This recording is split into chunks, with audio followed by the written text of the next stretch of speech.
నమస్తే welcome to V digital news ముందుగా headlines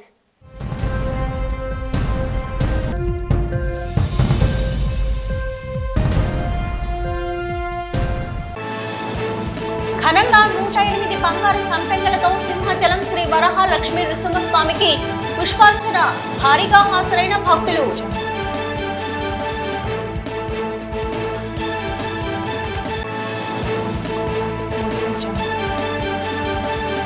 VMRDA ఆధ్వర్యంలో జరుగుతున్న పనుల పురోగతిని పరిశీలించిన VMRDA కమిషనర్ KS విశ్వనాథన్.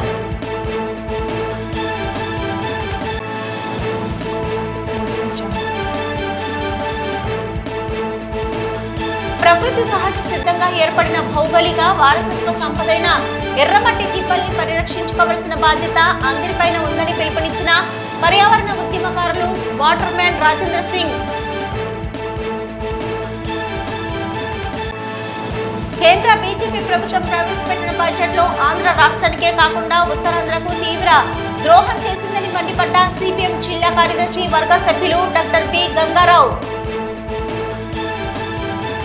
ప్రముఖ పుణ్యక్షేత్రం సింహాచలంలోని శ్రీ వరహాలక్ష్మి నృసింహస్వామి వారి ఆలయంలో వైభవంగా పుష్పార్చన కార్యక్రమం స్వర్ణ పుష్పార్చన నిర్వహించారు. ఇక 108 బంగారు సంపెంగులతో స్వామి అమ్మవార్లకు శోభయమానంగా స్వర్ణ పుష్పార్చన జరిపించినట్లు ఆలయ ఈవో శ్రీనివాసమూర్తి తెలియజేశారు. ఉదయం స్వామివారికి అత్యంత వైభవంగా జరిగిన స్వర్ణ పుష్పార్చనలో భక్తులు పెద్ద సంఖ్యలో హాజరయ్యారు. సింహాచలం పుణ్యక్షేత్రంలో వేద పండితుల వేద మంత్రాల నాదస్వర మంగళ వాయిద్యాలతో శాస్త్రోక్తంగా స్వర్ణ పుష్పార్చన వైభవంగా సాగింది. ఉత్సవంలో భాగంగా అర్చకులు వేకువజామున స్వామిని సుప్రభాత సేవతో మేల్కొల్పి ప్రాతకాల పూజలను సంప్రదాయబద్ధంగా నిర్వహించారు. శ్రీదేవి భూదేవి సమేత శ్రీ గోవిందరాజ స్వామి వారిని సర్వంగా సుందరంగా అలంకరించారు.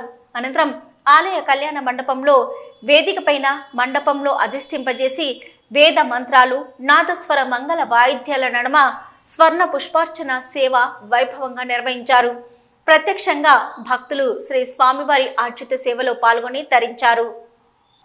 VMRDA కమిషనర్ గా బాధ్యతలు తీసుకున్న KS విశ్వనాథన్ VMRDA పరిధిలో జరుగుతున్న అభివృద్ధి కార్యక్రమాలను పరిశీలించారు. ఈ సందర్భంగా VMRDA కార్యాలయం ముందు నిర్మిస్తున్న భవన నిర్మాణ పనులను పరిశీలించారు. ఈ సందర్భంగా కమిషనర్ పనుల పురోగతిని అధికారులను అడిగి తెలుసుకున్నారు. పనులు త్వరితగతిన పూర్తి చేసి ఉపయోగంలోకి తీసుకురావాలని పనులు చేపట్టిన గుత్తేదారులకు VMRDA అధికారులు ఆదేశాలు జారీ చేశారు. ఈ కార్యక్రమంలో VMRDA అధికారులు పాల్గొన్నారు. పరిరక్షించవలసిన బాధ్యత అందరిపైన ఉంటుందని పర్యావరణ ఉద్యమకారులు వాటర్ మ్యాన్ రాజేంద్ర సింగ్ పిలుపునిచ్చారు. ఆయన ముడుసవర్లో జలాశయం, డంపింగ్ యార్డులు, హార్స్ క్లబ్ ప్రాంతాల్ని సందర్శించారు. అనంతరం రాజేంద్ర సింగ్ మీడియాతో మాట్లాడుతూ ముడుసవర్లో జలాశయం కలుషితమైపోతుందని, ఇదే విషయాన్ని రాష్ట్ర పర్యావరణ శాఖ మంత్రి పవన్ కళ్యాణ్ కూడా గతంలోనే చెప్పారని రాజేంద్ర సింగ్ తెలిపారు. కాలుష్య నివారణలో భాగంగా ఇక్కడి డంపింగ్ యార్డు తక్షణమే తరలించాలన్నారు. 8 ఏళ్ల క్రితం తాను విశాఖ వచ్చినప్పుడు కూడా ఇదే అంశాన్ని చెప్పానన్నారు. ఈ డంపింగ్ యార్డు వల్ల ముడసవర్లోని నీరు రసాయనాలమయం అవుతుందని ఆవేదన వ్యక్తం చేశారు. ఇక్కడ చేపడుతున్న నిర్మాణాల వల్లే అరిలోవ ప్రాంత ప్రజలకు నీటి సమస్య వచ్చిందన్నారు. గత పాలకులు సహజ నీటి వనరుల్ని నాశనం చేశారని, వాటిని రక్షించుకోవాలని కోరారు. రాజేంద్ర సింగ్ వెంట జనసేన పార్టీ పర్యావరణ విభాగ రాష్ట్ర ప్రధాన కార్యదర్శి బొల్లిశెట్టి సత్యనారాయణ, సత్య, జనసేన కార్పొరేటర్ పీతల మూర్తి యాదవ్తో పాటు గ్రీన్ క్లైమేట్ సంస్థ ప్రతినిధి జనపరెడ్డి రత్నం, ఆచార్య రాజారెడ్డి తదితరులు ఉన్నారు.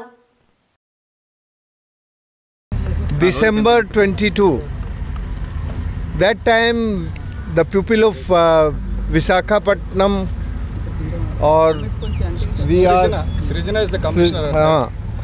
That time I meet to her and मैंने कहा था कि आपको ये जो डंप यार्ड है ये बिल्कुल डिजास्टर है पूरे शहर के लिए, क्योंकि यहाँ जो पानी सीपेज होगा वो धरती के अंदर से आपके इस मुरसल्ला लेक में जाएगा.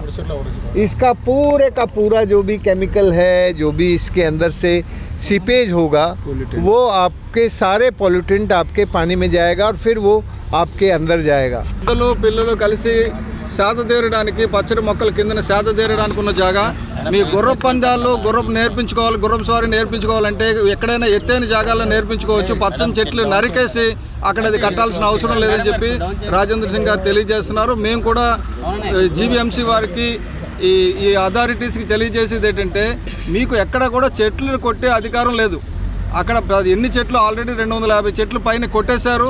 ఇప్పుడు ఆ కొడుతున్న చెట్లు కూడా మేము చూసి వచ్చాం. ఇవాళ నిన్న కూడా చెట్లు కొన్ని కొట్టారు. ఎందుకంటే మేము 4 రోజుల క్రితం వచ్చినప్పుడు అవి లేవు.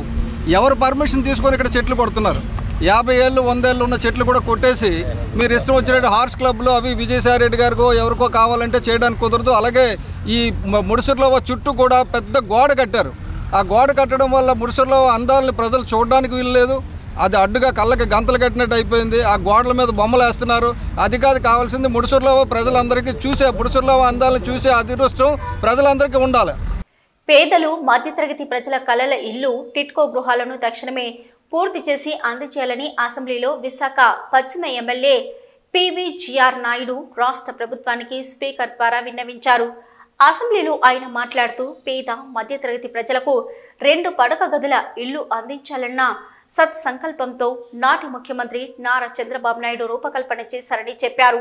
నాడు 5 లక్షల గృహాలు మంజూరు చేసి 2019 నాటికి 2 లక్షల గృహాల నిర్మాణం పూర్తి చేయడం జరిగిందన్నారు. నాటి టీడీపీ ప్రభుత్వం మంజూరు పూర్తి చేసిన 2 లక్షల గృహాలను సైతం పేదలకు పంపిణీ చేయకుండా వైసీపీ ప్రభుత్వం నిర్లక్ష్యం చేసిందన్నారు. టిట్కో గృహాల కోసం లబ్ధిదారులని వాటా చెల్లించాలని, వారిలో 51,000 మందిని మహావిశాఖలో వివిధ కారణాలతో లబ్ధిదారుల జాబితా నుంచి తొలగించారన్నారు. తక్షణమే మిగిలి ఉన్న గృహాల నిర్మాణాన్ని పూర్తి చేయడంతో పాటు నిర్మించిన వాటిని తక్షణమే లబ్ధిదారులకు అందించేందుకు చర్యలు తీసుకోవాలని అసెంబ్లీలో స్పీకర్ చింతకాయల అయ్యన్న పాత్రుడి ద్వారా రాష్ట్ర ప్రభుత్వానికి ఎమ్మెల్యే పివిజిఆర్ నాయుడు విన్నవించారు. దీంతో మహానగరంలోని పేదలు మధ్యతరగతి టిట్కో గృహాల లబ్ధిదారులు ఆనందం వ్యక్తం చేస్తున్నారు. డిసెంబర్ నాటికైనా ఇళ్లు పూర్తి అవుతాయని చెప్పడం చాలా అభినందనీయం అధ్యక్ష. ఈ టిట్కో ఇళ్లకు సంబంధించి మీకు కూడా తెలిసిన నర్సీపట్నంలో ఎన్నికల నాటికే పూర్తయిన దశలో ఉండేటువంటి ఇళ్లను మీరు చూశారు. రాష్ట్రంలో పేద మధ్యతరగతి వర్గాల వారికి విలాసవంతమైనటువంటి జీవనం గడపడానికి చంద్రబాబు నాయుడు గారి నాయకత్వంలో ఈ ఇల్లు డిజైన్ చేయడం అనేటువంటిది మీ అందరికీ తెలుసు అధ్యక్ష. దాని ఎప్పుడే మంత్రి గారు చెప్పినట్టు 5 లక్షల ఇల్లు పూర్తిగా శాంక్షన్ చేస్తే దానిలో 3,13,000 ఇళ్లను మాత్రమే టేకప్ చేయడం, దానిలో కూడా కొంటి సాకులు చెప్పి 51,000 ఇళ్లని క్యాన్సిల్ చేశారు అధ్యక్ష. అందులో 2,62,000 ఇళ్లనే ఈరోజు గృహాల గురించి ఇప్పుడు పూర్తవుతున్నట్టుగా చెప్పడం జరుగుతుంది అధ్యక్ష. ఇందులో వివిధ దశల్లో ఉన్నట్టు 2 లక్షల వరకు ఇల్లు పూర్తిగా పూర్తయ్యాయని కూడా సెంట్రల్ మినిస్టర్ గారు హర్షదీప్ సింగ్ గారు కూడా పార్లమెంట్లో సమాధానం ఇచ్చారు. అంటే 2019 నాటికే 2 లక్షల ఇల్లు పూర్తయ్యాయని చెప్పి పార్లమెంట్ సాక్షిగా మంత్రి గారు సమాధానం చెప్తే ఆ ఇళ్లని ఈ 5 ఏళ్లు కూడా వైకాపా పాలనలో 5 ఏళ్లు కూడా ఒక కక్ష సాధించే విధంగా ఆ ఇళ్లని లబ్ధిదారులకి ఇవ్వకపోవడం అనేటువంటిది చాలా అన్యాయం అధ్యక్ష. ఇది చంద్రబాబు నాయుడు గారికి పేరు వస్తుంది, తెలుగుదేశం ప్రభుత్వానికి పేరు వస్తుంది అనేటువంటి ఒకే ఒక్క కారణంతో ఈ టిట్కో లబ్ధిదారులకి, ఎందుకంటే వాళ్ళు టీడీలు కట్టుకొని ఎప్పుడు ఇల్లు గృహప్రవేశం చేస్తామా అని చెప్పి ఆ రోజు 2017 నుంచి ఎదురు చూస్తున్నటువంటి వ్యక్తులు అధ్యక్ష. మరి వాళ్ళందరికీ కూడా ఇల్లు రానివ్వకుండా, ఈ పేదలకు అందనివ్వకుండా, ఆ సొంతింటి కళ నెరవేరకుండా అడ్డుకున్నటువంటి గీతం యూనివర్సిటీ మరో రికార్డు సాధించింది. ఇక్కడ చదువుతున్న 1,200 మందికి పైగా విద్యార్థులు ఉద్యోగాలు సాధించడంతో పాటు ప్రముఖ విదేశీ విశ్వవిద్యాలయాల్లో ఉన్నత విద్యాభ్యాసానికి ప్రవేశాలు సాధించారు. ఈ సందర్భాన్ని పురస్కరించుకొని అచీవర్స్ డే పేరిట విజేతల దినోత్సవాన్ని ఘనంగా నిర్వహించారు. దాదాపు 300కు పైగా ప్రముఖ జాతీయ అంతర్జాతీయ కంపెనీలు GITAM engineering, science, management, pharmacy, architecture, law తదితర కోర్సులు చదువుతున్న విద్యార్థులకు నిర్వహించిన ఇంటర్వ్యూల ద్వారా విద్యార్థులు ప్రతిభ కనబరిచి ఈ ఘనతను సాధించినట్లు in charge vice chancellor professor Y Gautamrao ప్రకటించారు. తెలుగు రాష్ట్రాల్లో అత్యధిక సంఖ్యలో విద్యార్థుల్ని ఉద్యోగస్తులుగా ఏటా అందిస్తున్న ఘనత గీతం విశ్వవిద్యాలయందేనని కొనియాడారు. వివిధ పరిశ్రమల అవసరాలకు తగిన విధంగా కోర్సులను రూపొందిస్తున్నామని, విశాఖ, హైదరాబాద్, బెంగళూరులోని గీతం ప్రాంగణాల్ని అంతర్జాతీయ స్థాయిలో తీర్చిదిద్దుతున్నామని, విద్యార్థుల్ని దేశం గర్వించే మానవ వనరులుగా తీర్చిదిద్దడమే తమ లక్ష్యమన్నారు. గీతం విద్యార్థుల్లో స్టార్టప్ల ఏర్పాటు దిశగా ప్రోత్సహించేందుకు వెంచర్ డెవలప్మెంట్ సెంటర్ వీడీసీ ఏర్పాటు చేశామని వెల్లడించారు. కృత్రిమ మేధ వంటివి యువతకు కొత్త సవాళ్లతో పాటు అవకాశాలను సృష్టిస్తాయన్నారు. యువతరం నిరంతర విద్యార్థులుగా నైపుణ్యాల్ని మెరుగుపెట్టుకోవాలని సూచించారు. ఈ కార్యక్రమంలో వివిధ విభాగాల డీన్లు, అధిపతులు, గీతం కెరీర్ గైడెన్స్ సెంటర్ అధిపతి కేవి ఉమాదేవి, డైరెక్టర్ వంశీకృష్ణ సోమయాజులు విద్యార్థుల్ని అభినందించారు. ఈ సందర్భంగా పలువురు విద్యార్థులు, తల్లిదండ్రులు గీతం ట్రైనింగ్ ప్లేస్మెంట్ విభాగ కృషికి ధన్యవాదాలు తెలిపారు. Mostly Achievers Day in the context of a university, we are looking at the graduate outcomes. A lot of us have been placed, some probably in the very first attempt, some maybe after a couple of attempts. As Vamsi Garu said, this year it has been a rough journey. I know the kind of pain you all went through seeking employment opportunities. You may be thinking, yes, we are quite happy. In the meantime, you are attending drive after drive. We always think of you because you are our brand ambassadors. If you don't leave Geetam as a happy person, I don't think we are going to spread any good news about.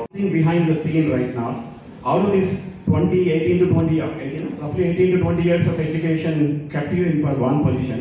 Now you need to navigate this whole career towards something again. Before I kind of started telling something about meaningful for this day, compliments to all these Anglots. Like Sir has rightly told, you are the future of India.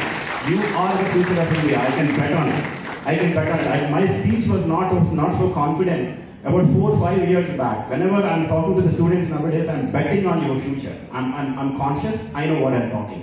You guys belong to a wonderful generation which will basically fine-tune the fortunes of India. I'm 200% confident about it. First of all, be very happy because you are in that lot. So compliments to everybody. So ప్రకృతి సహజ సిద్ధంగా ఏర్పడిన భౌగోళిక వారసత్వ సంపద అయిన ఎర్రమట్టి దిబ్బల్ని రక్షించుకోవాల్సిన బాధ్యత అందరిపైన ఉంటుందని పర్యావరణ ఉద్యమకారులు వాటర్ మ్యాన్ రాజేంద్ర సింగ్ పిలుపునిచ్చారు.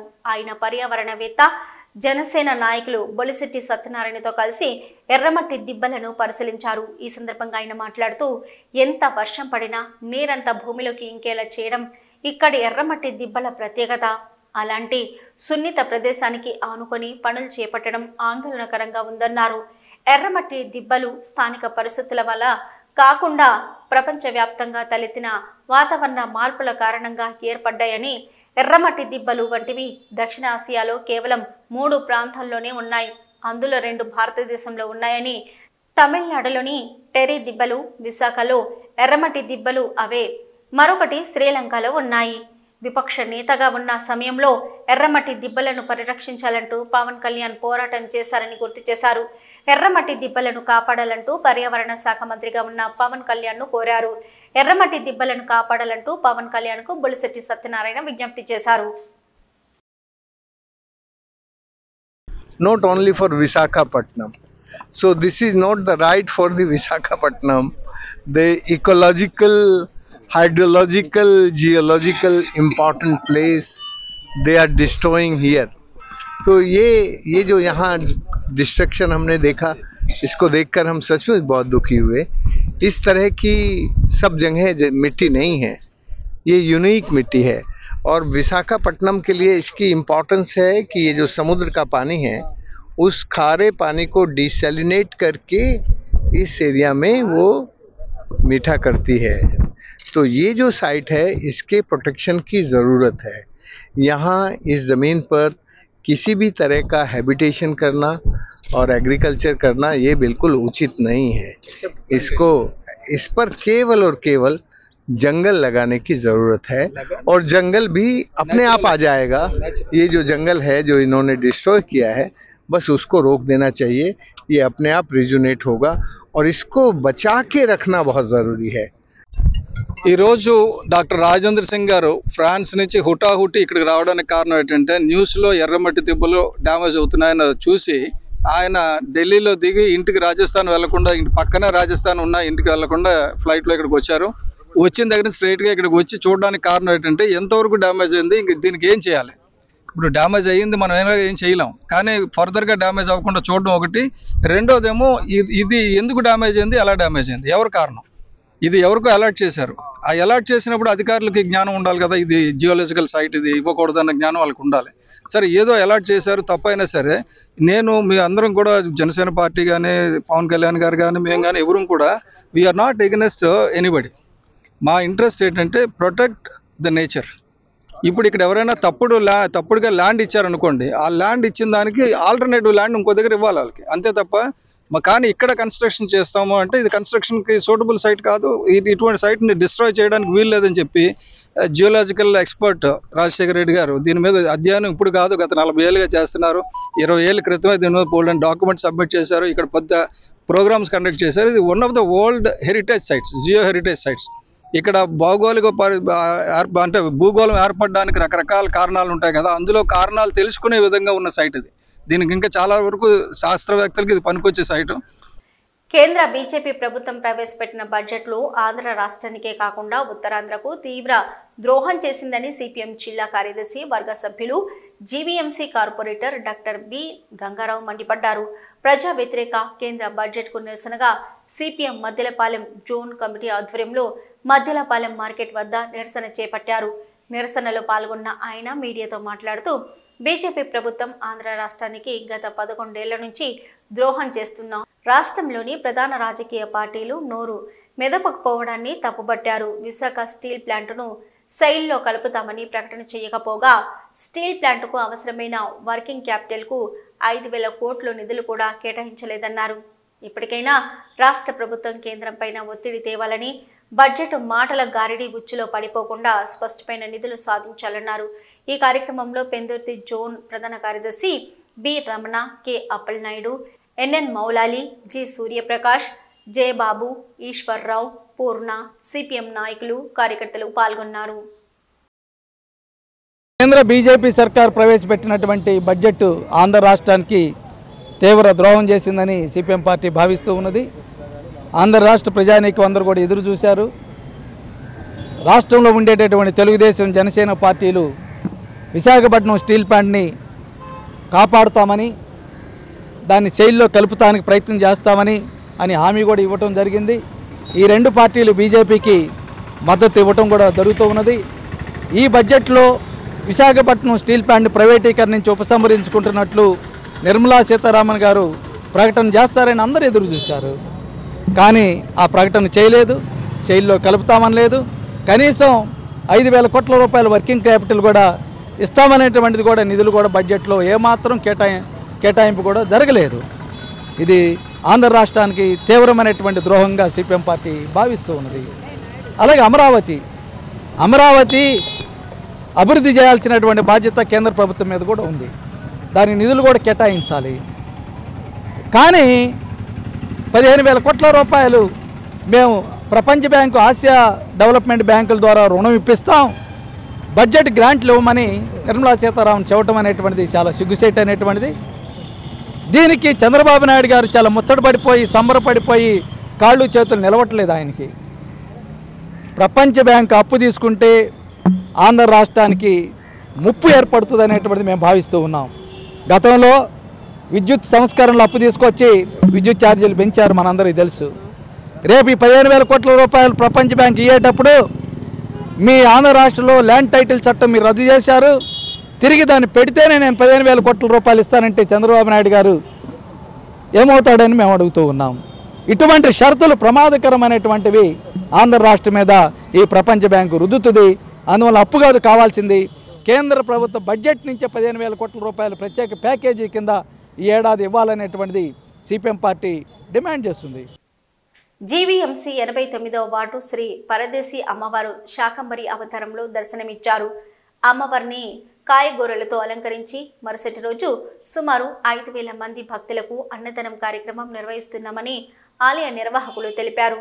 గత 4 ఏళ్లుగా ఆషాఢ మాసం పూర్తయిన తర్వాత మరుసటి లక్ష్మీవారం అలంకరించి వస్తున్నామన్నారు. ఈ కార్యక్రమాలను శ్రీకృష్ణదేవరాయ సంఘం వారి ఆధ్వర్యంలో జరుగుతున్న శ్రీ అన్న సమారాధన భక్తులందరూ వచ్చి అమ్మవారి తీర్థ ప్రసాదాలను స్వీకరించాలని ఆలయ కమిటీ సభ్యులు కోరుతున్నారు.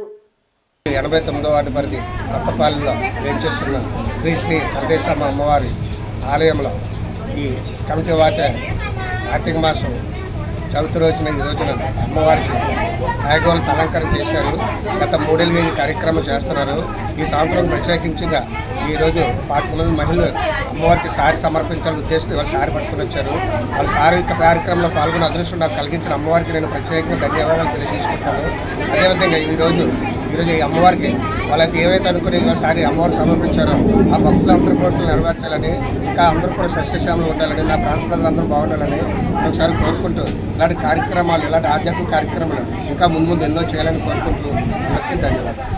అసెంబ్లీ సమావేశాల్లో విశాఖ దక్షిణ నియోజకవర్గాన్ని మరియు విశాఖపట్నం సిటీని కాలుష్యం కొరల నుంచి కాపాడుతామని, కాలుష్యాన్ని తగ్గిస్తామని, అదేవిధంగా దక్షిణ నియోజకవర్గంలో కాలుష్యం బారిన పడుతున్న కంపెనీల్లో స్థానిక యువతరానికి ఉద్యోగాలు కల్పిస్తామని తెలియజేసినందుకు కృతజ్ఞత అభినందనలతో దక్షిణ నియోజకవర్గం జడ్జి కోర్టు దగ్గర గల జ్యోతిరావు పూలే విగ్రహం వద్ద పవన్ కళ్యాణ్ మరియు వంశీకృష్ణ శ్రీనివాస్ చిత్రపటాలకు ఉత్తరాంధ్ర రాష్ట్రీయ సమితి వ్యవస్థాపక అధ్యక్షులు రాజగౌడ్ పాలాభిషేకం చేశారు. ఈ కార్యక్రమంలో సయ్యద్ ముస్తఫా, సోమేష్ మరియు ఈశ్వరరావు తదితరులు పాల్గొన్నారు.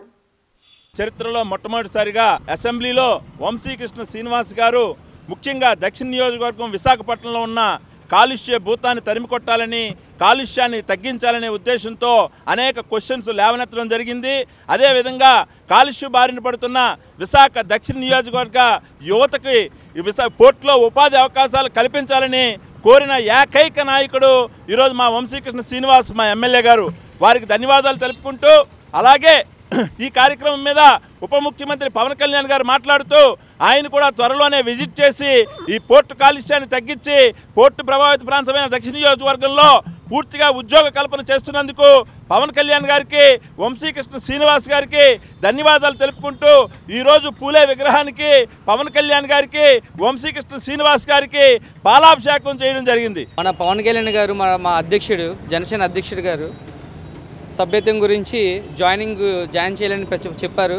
అందుకు కాను మన దక్షిణ నియోజకవర్గం జన సైనికులంతా కలిపి ఈ సభ్యత్వం గురించి పాటుపడుతూ జాయినింగ్ చేస్తున్నారు. అంటే ఆ సభ్యత్వం అనేది చాలా జన సైనికులు చాలా ఉపయోగంగా ఉంటుంది. ఎందుకంటే 500 రూపాయలు కడితే రోడ్ యాక్సిడెంట్ అయితే 50,000 రూపాయలు, ఏదైనా ఇంజూర్ అయితే 50,000 రూపాయలు ఇస్తున్నారు. అలాగే మా కాలాంతరం 5 లక్షల రూపాయలు వస్తుంది.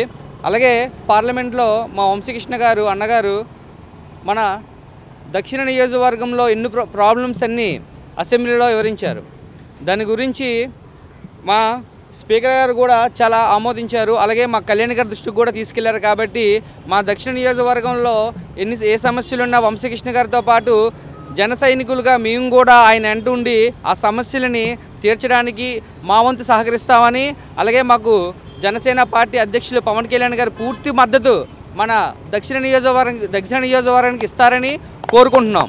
అలాగే ఉమ్మడి కూటమి అభ్యర్థి మా సీఎం చంద్రబాబు నాయుడు గారు కూడా మన రాష్ట్రాన్ని చాలా చీకటమయంలో చేసిన జగన్మోహన్ రెడ్డి గారికి వెలుగుల్లో తీసుకొస్తారని, మా యువతకి ఉపాధిని కల్పిస్తారని, సీఎం గారు ఉప ముఖ్యమంత్రి ఇద్దరూ కలిసి రాష్ట్రాన్ని ముందుగా అభివృద్ధి పరుగులో నడిపిస్తారని కోరుకుంటూ డిజిటల్ న్యూస్ ముగించే ముందు హెడ్లైన్స్ మరొకసారి.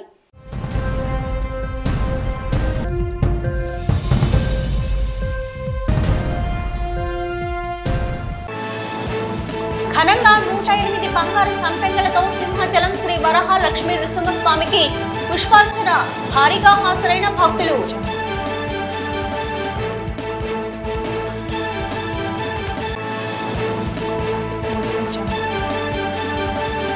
విఎంఆర్డీఏ ఆధ్వర్యంలో జరుగుతున్న పనుల పురోగతిని పరిశీలించిన విఎంఆర్డీఏ కమిషనర్ కెఎస్ విశ్వనాథన్.